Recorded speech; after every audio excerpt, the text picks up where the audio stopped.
Hi everyone, welcome back to Addie and Bob's show. Today's show will be talking about road experiences in America, and we'll be comparing that to road experiences in Nigeria. Without any further ado, let's jump right in. Well, I've noticed that it seems the driving here in the United States has gotten different since COVID.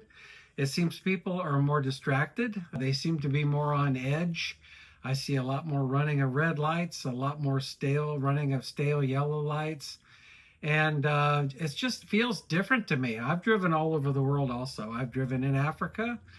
I've driven throughout Southeast Asia, ridden motorcycles all through Vietnam, Philippines, Cambodia. Every place I've been is different. But here it just seems people are more on edge, or if they're more stressed out than other places you've been. Also, Addie may talk about the use of horns because her experience is different with horns, but I've learned that here, if you honk your horn at somebody, they may want to fight you. Her experience is totally different because why?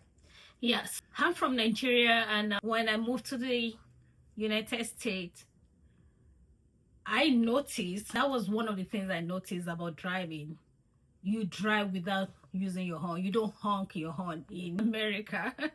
But in Nigeria, tell me, how do you drive without honking your horn? That's just impossible. Every driver in Nigeria honks. That is the way they drive. It makes sense that you need to use a horn in Nigeria to alert other drivers because there's just a lot of crazy drivers out there. But in America, you can't just use a horn. I mean, that could lead to something. It could lead to a road rage. And I'm going to share my personal experience with you. So, for one thing, I love the way they don't just use their horn indiscriminately in America. I mean, there must be a good reason for you to use a horn. And even before you use a horn, you have to think twice because there are some crazy drivers out there in America. People go about with their... So you don't want to use a horn on someone that probably having a bad day, and the next thing they're... So that's something you have to be mindful of. So my personal experience about the use of horn in America, I could remember I was coming back from work that evening, and I was already in my neighborhood. And I mean, you know how people just park indiscriminately on the road. So there was double parking, and there was this oncoming vehicle. I was going into my neighborhood, he was coming out, and I guess he was on his phone or something. So just to creates awareness that's okay, this is my lane, you have to be careful. So I honked my horn and we just passed each other, and I was driving. But there's one thing I always do when I'm driving: I make sure I use all my mirrors. So I was checking my rear mirror, and I saw this driver turned around. My first instinct was, okay, it was coming from the neighbor, probably he lives there, and it happens a lot of times that I will leave the house and I'm like, oh, did I even close the garage door? Then I might just turn around to go check. So since it was not on the highway, because I would have been more conscious if someone just turns around and starts following me, I would think, I hope this guy is not following me. But this guy just turned around, and I thought, okay, it was coming from the neighbor. Probably he forgot something at home and he just turned around to go get it. So I was just minding my home business, driving home, and immediately I pulled up to my driveway. I opened the garage and I saw this car parked right in front of my house. I was like, what's going on here? And he just pulled over, rolled his mirror down, and started yelling and talking. And when I noticed he was actually directing his yelling at me, I just drove right into my garage and closed my garage door. I was really freaking out, like, God. So I went inside and I was peeping through the window to see if he's still there or not. And eventually he left. And I was like, God. And that was before I got married. And I was like, God, I hope these guys are gonna come back. You know, that really, really freaked me out. And the following morning when I got to work, I told my colleagues, this is what happened to me yesterday evening when I got home. And they were like, oh, Heidi, you shouldn't have drove home. You should have just, I said, I didn't know he was following me. And they were like, okay. And I asked, should I just call 911 to tell them? And they were like, did you get the license plate and all of? I'm like, no, I was in front, so I didn't even get that. I was trying to remember the color of the car and the description of the guy, because when he rode and I tried to see who he was, but I didn't really get a good grasp of who he was. So I didn't really have enough description. Even if I called the police to inform them of what happened, they would have asked me similar questions like, okay, can you give us a description? Do you have the license number? I didn't have any of those. So I'm like, I just resigned to faith and say, God, please help me. So you have to be careful when you are driving. For someone like me that came from a country that's, the use of horn is not a problem. You can use your horn. No one is going to criticize you, and no one is going to PPP you. It's not going to happen. You know, everyone does that. That's how they drive. It's just like every driver in Nigeria is accustomed to using their horns. If you don't use your horn, there's no how you're going to be able to drive, because there's just a lot of crazy drivers. So you have to be careful. That's one thing. If you are new in America, be mindful of how you use your horn. You just have to be extremely careful, because you never can tell who is driving in front of you or behind you or by your side. That could trigger something that you don't want to find yourself in any mess. So you just have to be careful. So yeah, I think here there, for some reason, there's a sense of, I don't want to call it entitlement, but almost a sense that people feel like this is my road. I possess this road. Don't honk at me. Yeah. They take everything personally, and they let themselves get all wound up if somebody honks their horn at them. It's like a personal insult or something. Right. When it doesn't mean anything. It's just like, I'm here, I'm warning you, that kind of thing. I mean, the first time I went to Southeast Asia and I saw the traffic, and the traffic in Southeast Asia is intimidating. The first time you see it, it's like, oh my gosh, I'm going to last 5 minutes here. Because I was riding a motorcycle. Not only are all the lanes always full with cars, but on the outside of the cars, on the inside of the cars, and on the outside of the cars on the other, if it's a 2-lane road, there are at least 3 lanes of scooters. So you're not only driving with cars, but you've got scooters going in and out of everywhere.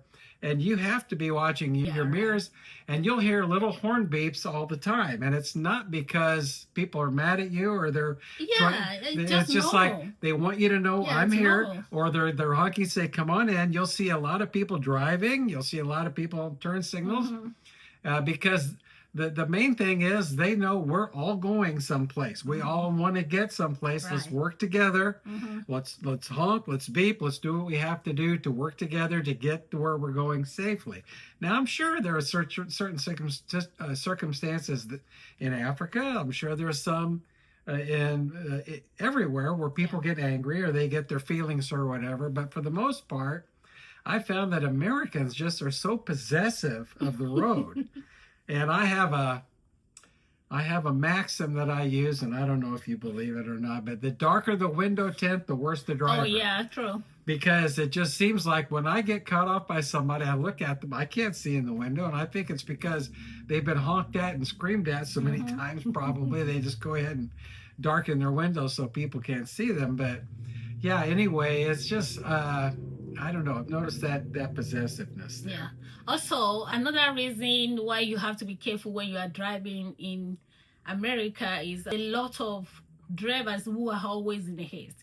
So I have, there's another experience.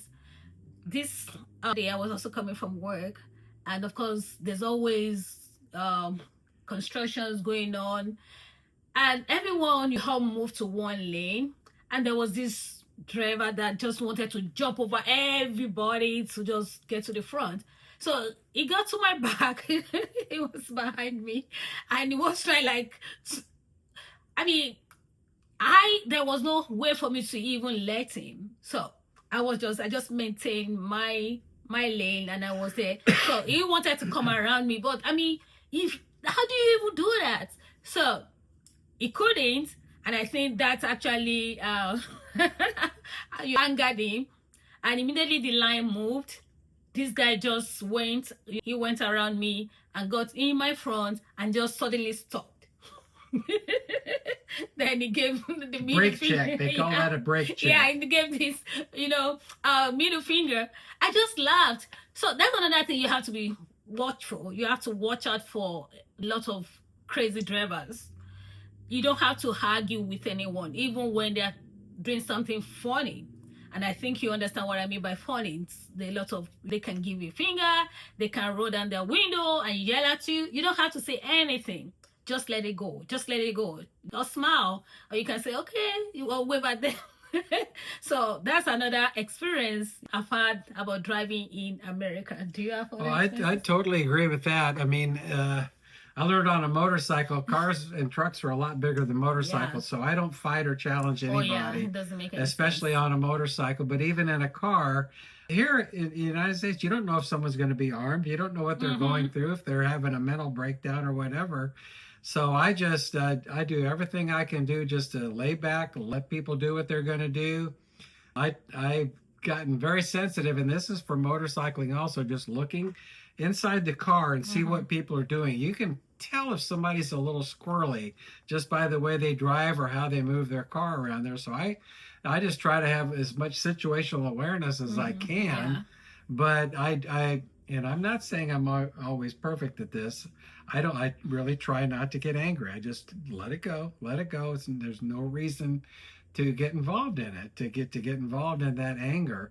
But the other thing is, as far as stoplights, I don't know if you've noticed this, but when I'm sitting at a stoplight, if I'm the first or second car, I will give, when the light turns green, I'll at the risk of getting honked at, I'll give 1 or 2 seconds before I take off, because I've had so many times I've started pulling out and somebody runs the red light, trying to make the red light, or they're going so fast to get to the red light, they literally can't stop. And had I just gone through, I would have gotten hit. So I take a second or two just to look and make sure nobody's coming before I go, even when the light turns green. That has served me very well, because people seem to be running red lights more and more. Yeah. And I've noticed that again since COVID. So.